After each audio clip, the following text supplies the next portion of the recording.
Big Heart Adventures, where the harvest is the hunt, and the hunt is all we want. Come join Big Heart Adventures, 'cause there's a world outside the door that we might as well explore. So let's go on Big Heart Adventures, where the harvest is the hunt, and the hunt is all we want.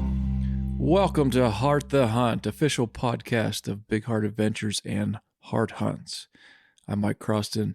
I'm your host for this episode of Everything Hunt and Release Technique. So what are we going to talk about today?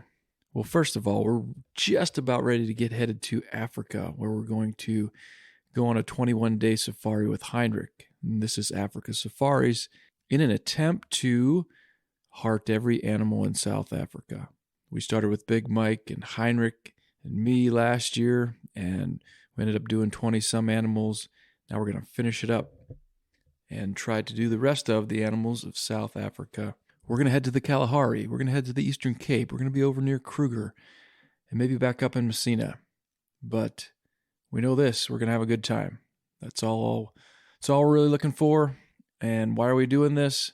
Because we want to showcase what can be done over there as Big Heart Adventures and This is Africa Safaris team up to bring you Heart Adventures.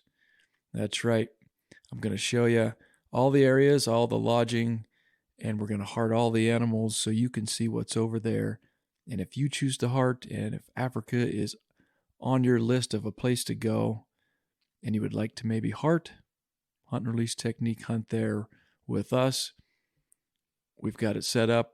Go to hearthunts.com, and you can see all of our hunts we offer right now. We'll be adding more, I'm sure, in the future, and adjusting what we've got now to add a little more or adjust as we go through them on this hunt.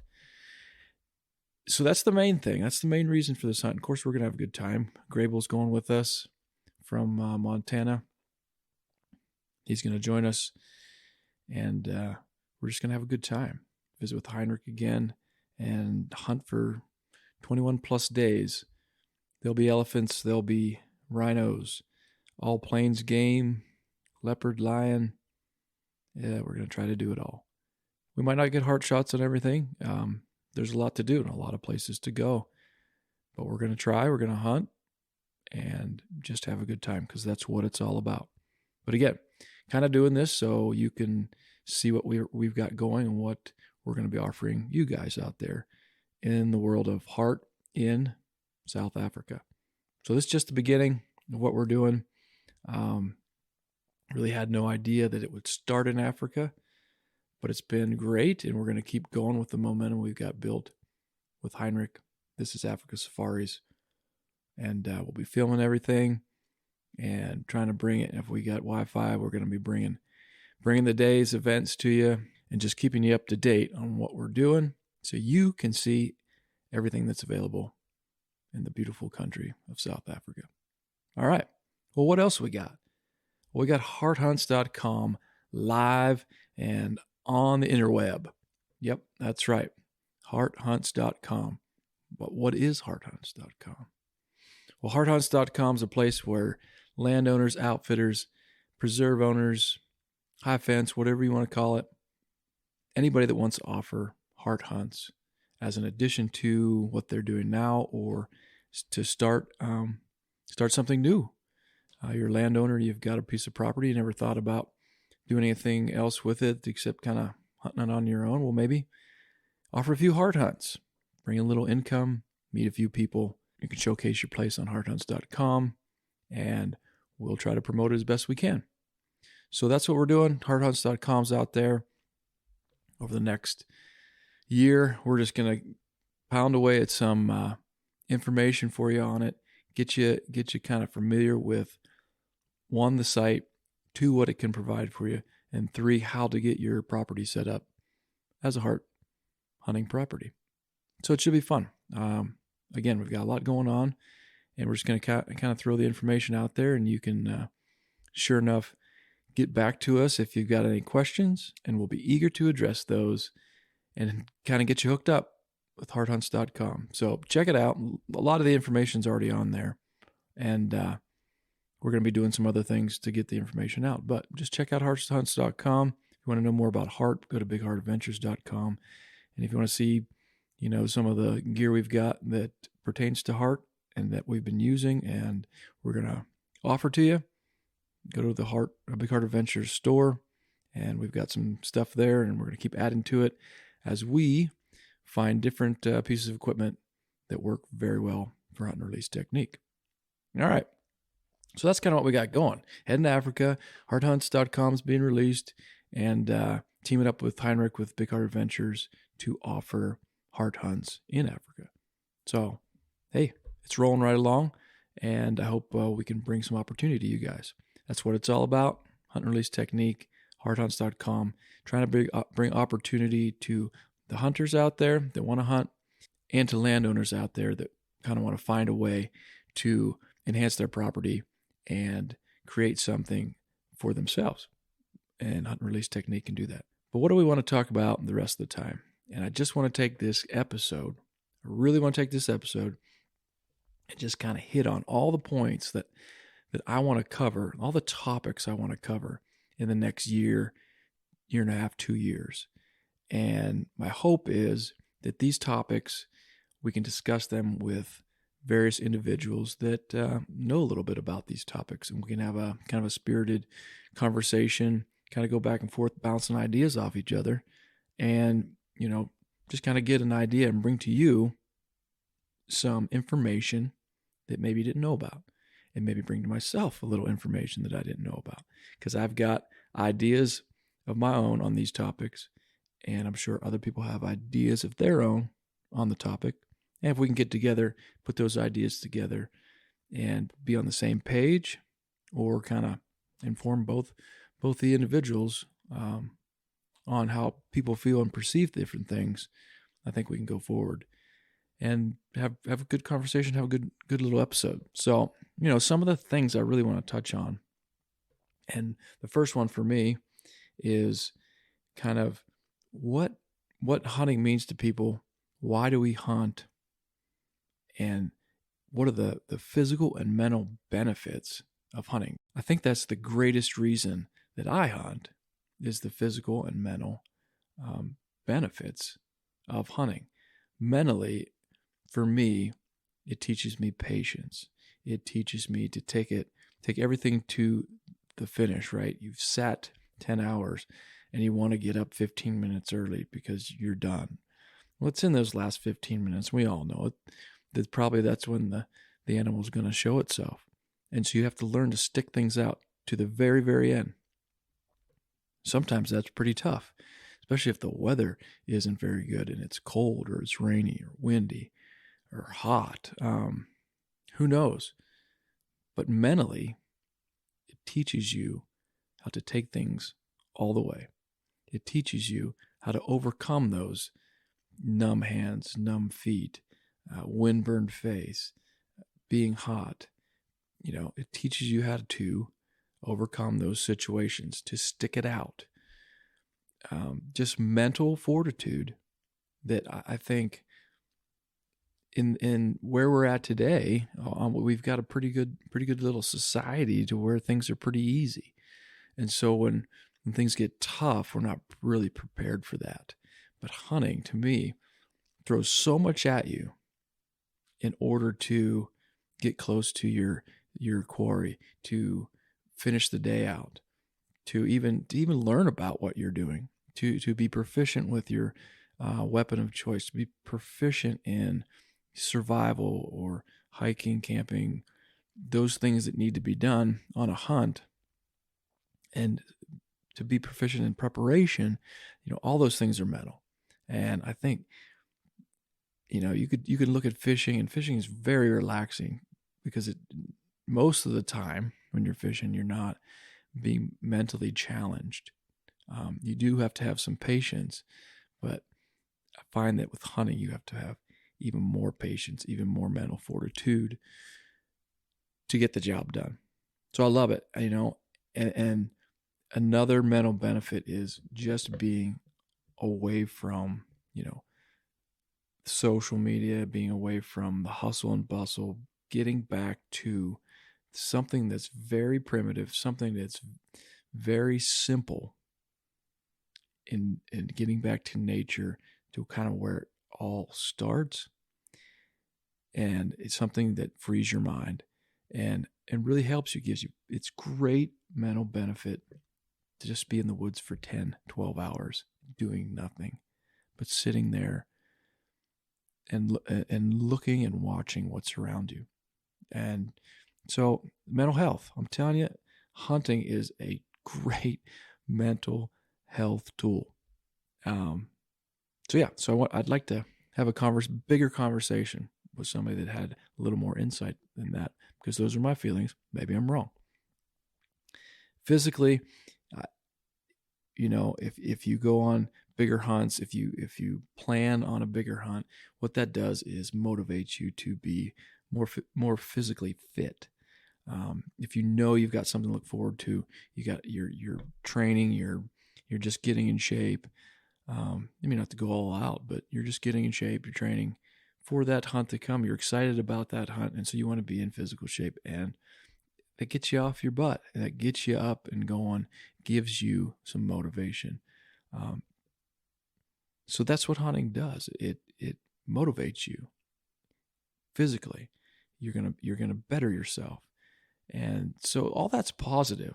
And I really want to explore, is that the main reason people hunt, or is it, maybe another topic that we could explore? Is it for meat? Is the main reason people hunt is for meat? I know that's the big talking point these days. We've got only hunt for meat. It's the way to go. And I want to explore that, because when growing up, that's what I did. I hunted for meat, and never, I can't remember until later on in life where I ever was like, I'm going to harvest that animal for meat, but I'm waiting for the big racked buck or big racked elk, antlered elk. But I want the meat, but I'm not shooting anything until it's got a rack too. So I wanted a 2-for-1 deal, right? I was always a true meat hunter because we didn't have big racked animals anyways. And we were hunting mostly small game. That was the opportunity I had, small game and birds. So it was for meat. It was also for a heck of a lot of fun. But at the end of the day, we'd get 1 or 2, 3 meals out of what I would harvest. And, it was fun. It was good. It was for me. But today it's very prominent out there that everybody's hunting for meat.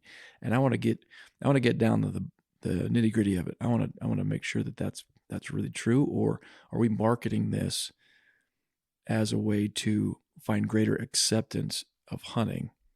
But we're really not hunting for meat. We're hunting for the same reasons as we were in the past, but we're just trying to, put a new spin on it so people can accept it. And we're working hard to change perception, and I think overall it's coming around. But I don't want to, I want to have this conversation because I don't want to have this to where somebody calls it out and says, well, you're really hunting for the same reasons, for the rack, for the trophy, for the experience, for everything else. And the meat is just, either donate it or use a little bit of it or give it away or whatever. So we want to make sure that yeah, meat hunting, everybody's kind of going for meat. But I also want to dive in the fact that, can everybody really hunt for meat?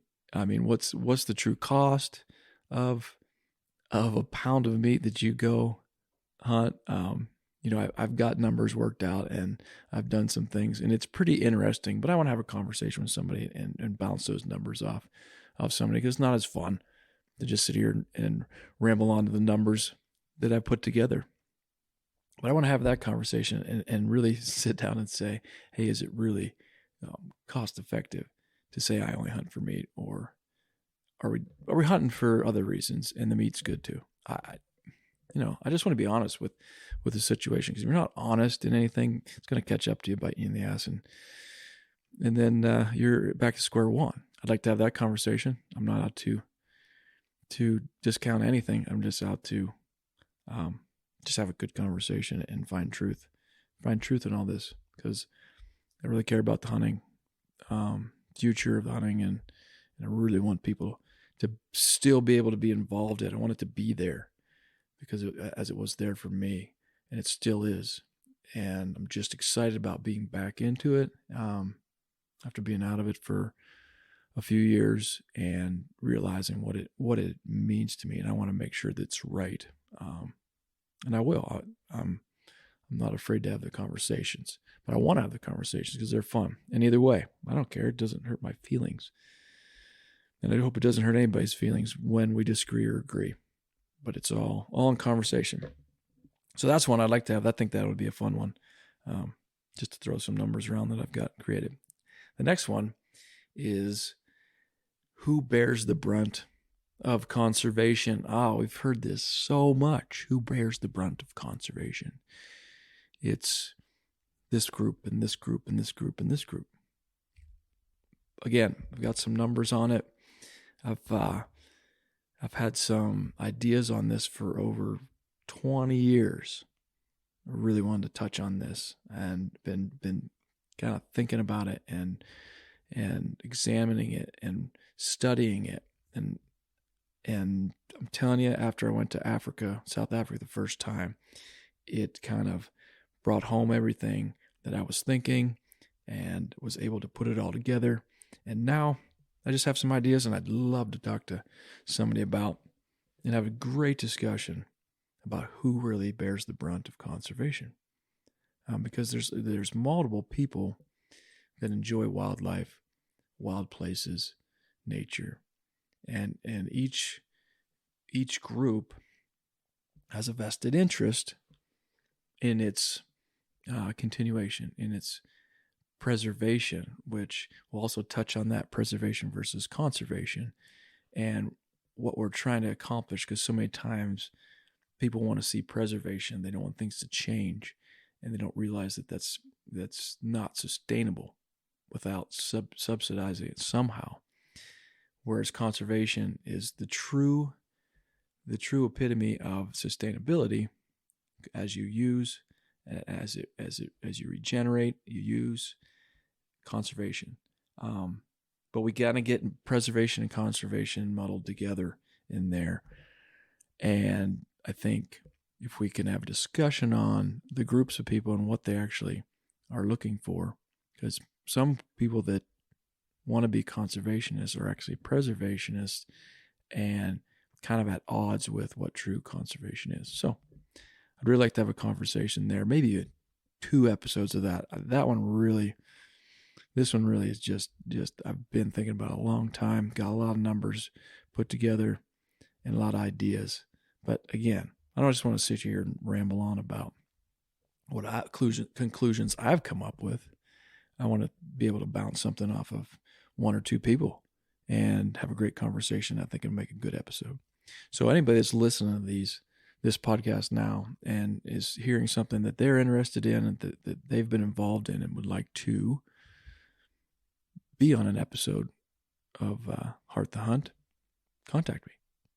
Our team at Big Heart Adventures, info@hearthunts.com. Send me an email. Telephone number's up there on the website. That too. Yeah. Would love to just talk. Heck, we don't even have to do a podcast. We just talk about it over the phone. Enjoy it. So that's another kind of a topic I want to touch on. Another one would be cattle, wildlife, H.A.R.T hunts. When I look at farms, ranches, rural communities, rural places, rural properties, and these communities that are around these areas, I see cattle, I see wildlife, and I see the recreation, the aesthetics, and the economic value in that. Now, when we buy properties or we have properties, there's a certain value that's attributed to those properties, and they can be agricultural value. They can be investment value. They can be intrinsic value, like I just want to own it for the view. Well, that's a value to somebody, and they'll pay a price for that. And there's also recreation value, like hunting, fishing, hiking, whatever. So all those values are in that property. And if you only use one of those as an income stream to pay for the property, because no matter what, you have to either pay taxes, you have to pay upkeep. There's money that goes out, so you have to bring money in. And this is where sustainability, and when you talk about operations, sustainability comes in. And so when we look at that and you're only using one income stream to actually pay for things you paid for, it becomes tough, and you end up having to subsidize it, or you run too many cattle that you kind of hurt that property because the cattle basically need to subsidize the rest of it. So mostly you can earn pretty decent, not easy money, but consistent money with running an agricultural part on your property, whether it be timber harvest, cattle, some crops, hay, whatever. And then as an investment, you usually have appreciation, which is, between 3 and 6%. So if the interest rates are lower than that and the inflation rate's lower than that, well, you're doing pretty good. You've got your investment part of it. But then, the recreation you've bought and you use for yourself, and the intrinsic you've bought and you use for yourself, that needs to be subsidized. Because that today is some of the highest price part of a property are those values. So what I'm getting at is you can still hunt on your property for yourself, but add a hunt and release technique, operation, side business to that, offering H.A.R.T hunts, H.A.R.T adventures. Even if it's enough to pay the taxes or enough to pay fence upkeep, water line upkeep, noxious weed spraying, habitat improvement, those sorts of things, that's real money.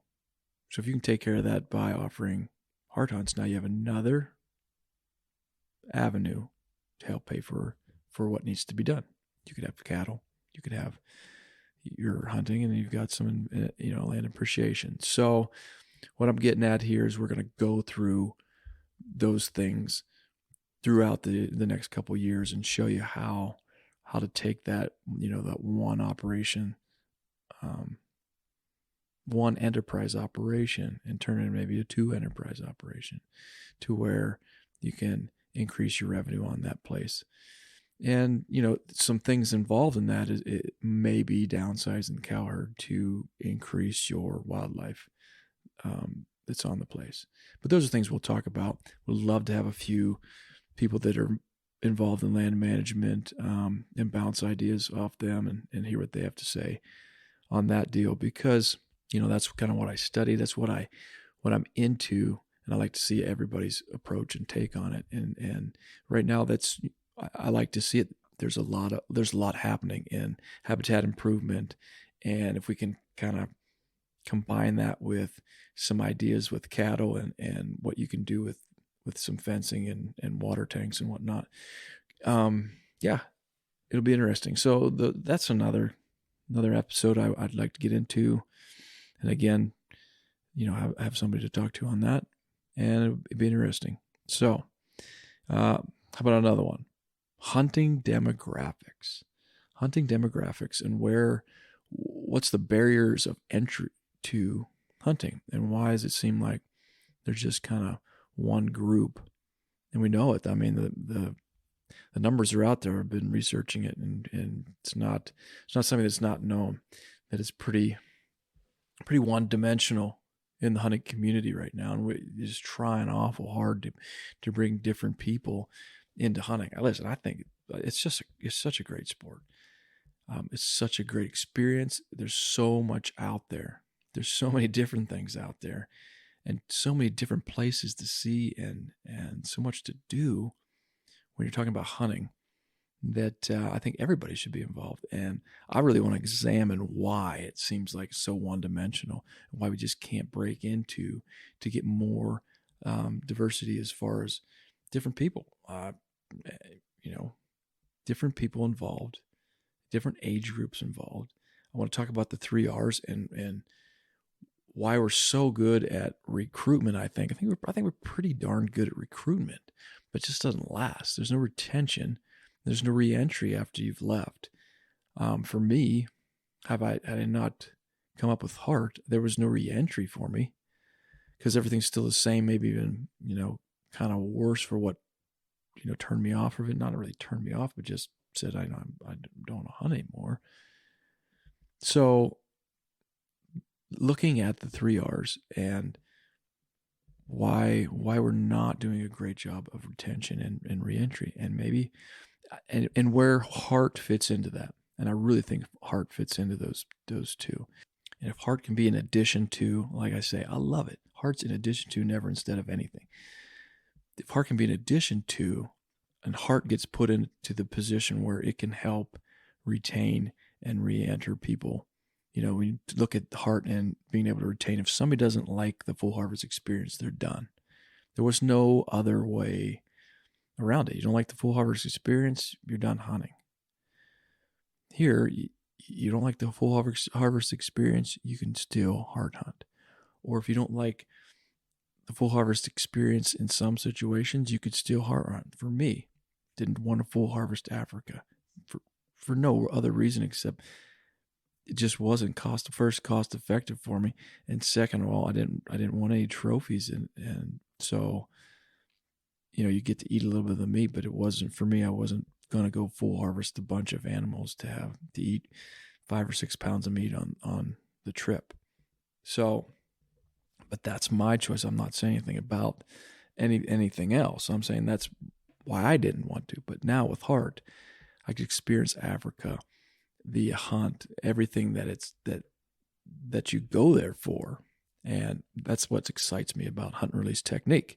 So you take retention and then reentry. That's a reentry point to where, okay, I don't want a full harvest anymore, or a person's too old to really, get into the big full harvest elk hunts and the big full harvest moose hunts. It's just too much work, and you don't have anybody to give you a hand. I mean, these situations are real, where your knees are bad, where your hips are bad, where you just can't get around, but you can get into the woods and out of the woods, but you can't get in and out of the woods with something else.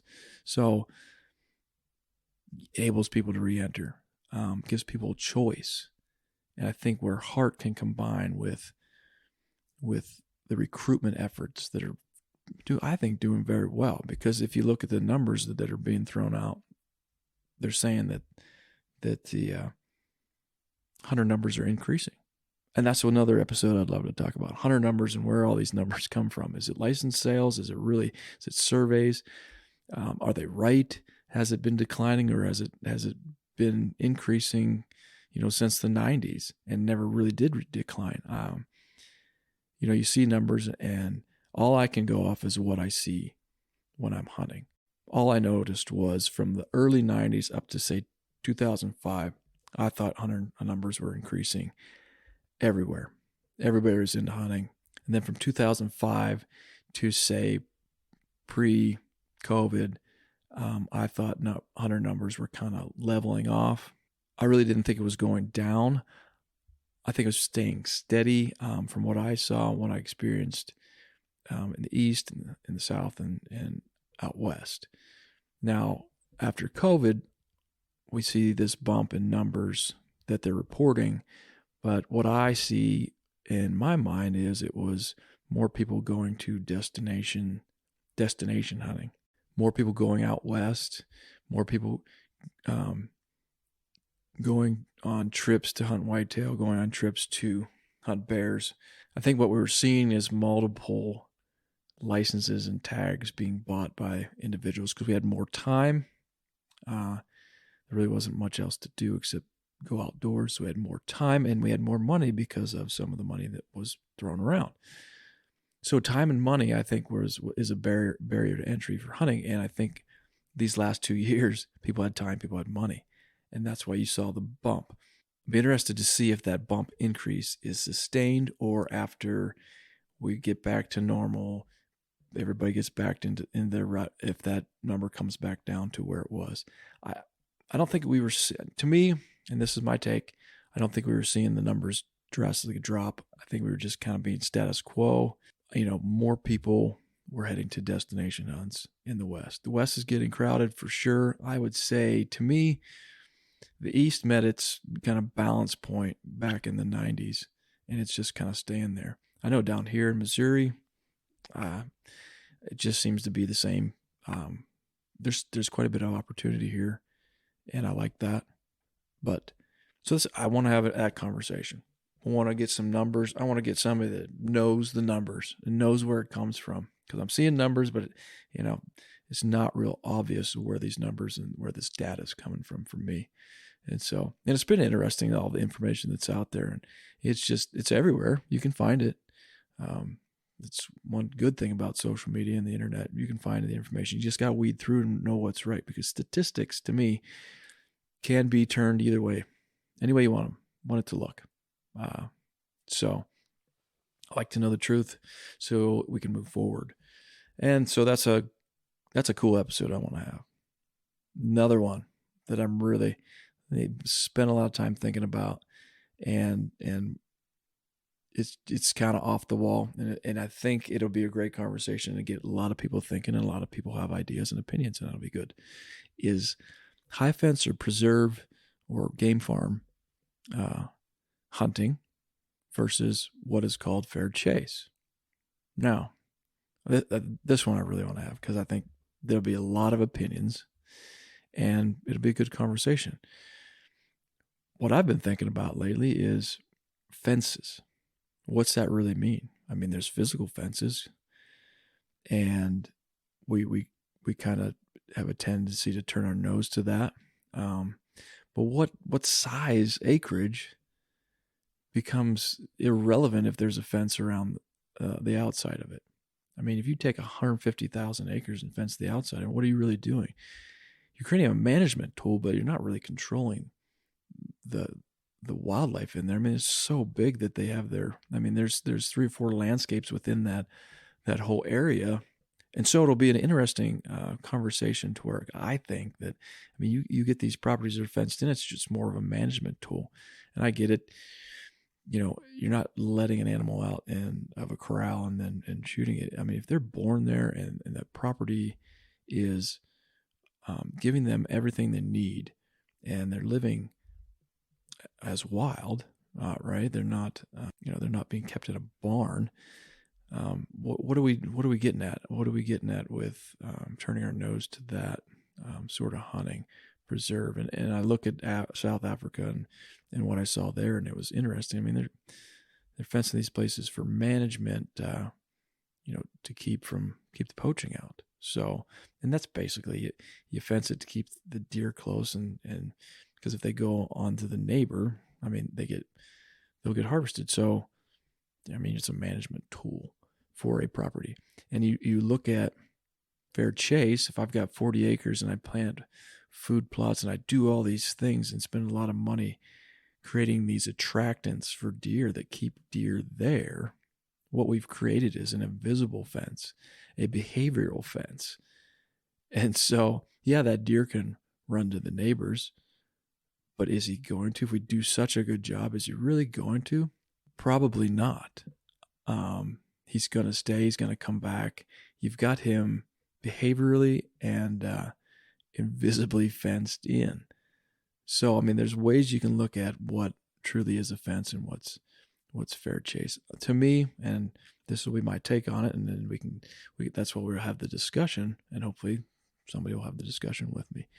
But my take on it is, when you respect the animal, and what that hunt means to you, you respect the animal, and you respect the meat and everything else. I mean, you respect the whole process. When you have respect for the hunt, then that's fair chase.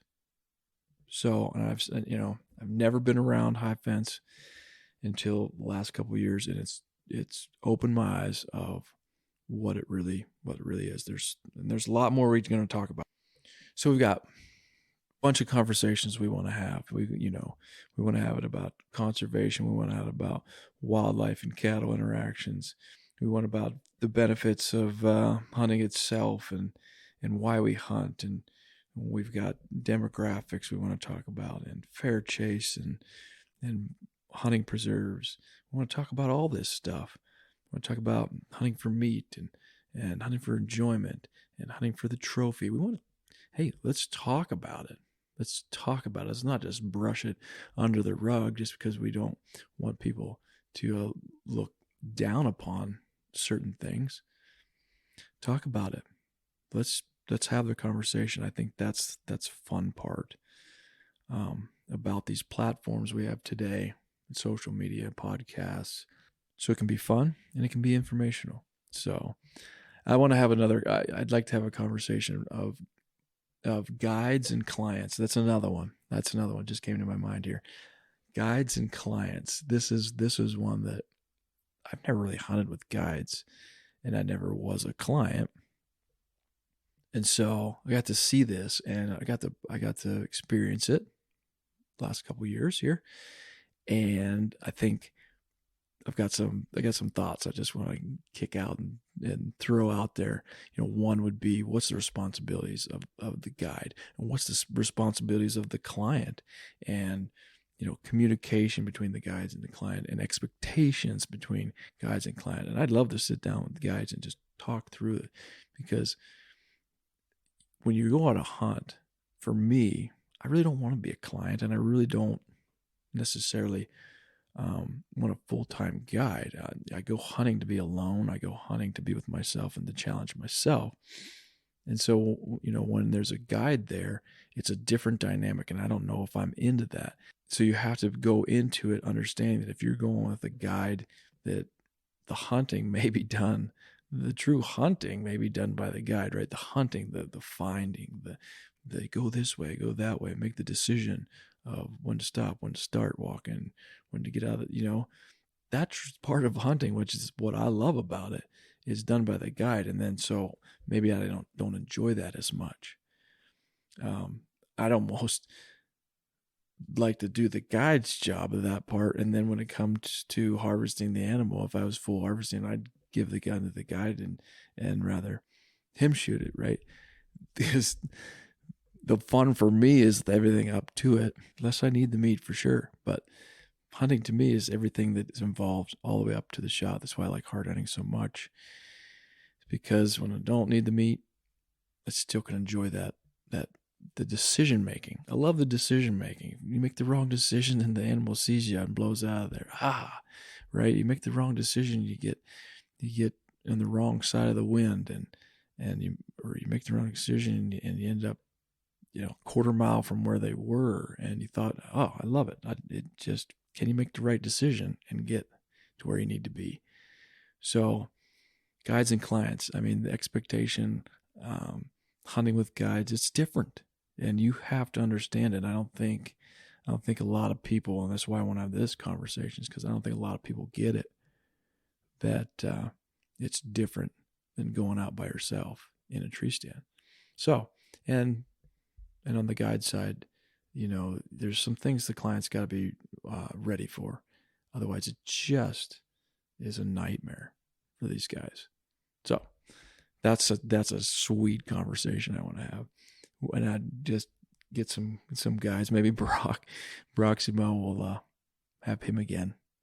But other people, I would love to have other guides and talk about those sorts of things. But that's another kind of episode conversation I want to have to get some ideas, throw it around. So that's what I want to get done this year as we're out hunting. We've got, I've got a lot planned. Africa's the start. I hope you follow me on YouTube and H.A.R.T the Hunt podcast and bigheartadventures.com, hearthunts.com. Go there. We'll keep adding. When people want to list their properties, we'll keep adding them. So hopefully we can get you some opportunity, hunters, some opportunity out there to H.A.R.T the Hunt. And, look us up on Facebook on Big Heart Adventures and H.A.R.T Hunts. We'll be on Instagram. So we got Cliff. He's going to be trying to get all that information out there as we do it on all those platforms, so you are informed. We've got the store, we've got gear, we've got swag, whatever you want to call it, merch. We'll be adding more of that. I like that. It's fun for me to design T-shirts and whatnot, but we'll have all the camera systems on there that we're using. Hopefully soon we'll have some archery equipment and heartstrings and those things. You know, it takes time. All this stuff takes time. I want to make sure that you're informed of how it goes, though. But these topics are what I want to discuss. The conversations around the campfire. This is when I'm with people in the industry. These are the conversations I want to have. You know, I have my areas of expertise. They have their areas of expertise. Put them together. Man, it's just fun. It's fun to learn. And it's fun to have an open mind. You got to have an open mind. These things are complex. Society is complex. And systems are complex.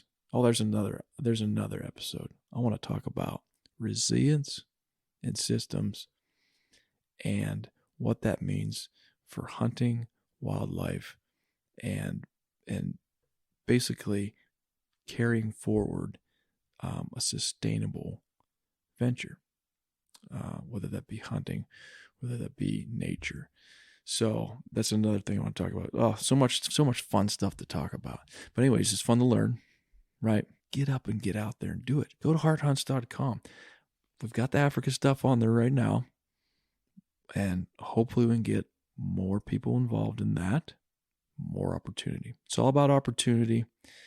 It's all about getting everyone out there hunting in some form, fashion. Hey, but until then, remember to take care of your neighbor and heart the hunt. We ain't here for a long time, just a good time. Momentary footprints in the sand. We ain't here for a long time, just a good time. Just as well get out of the stand. Just get on up and get out of the stand.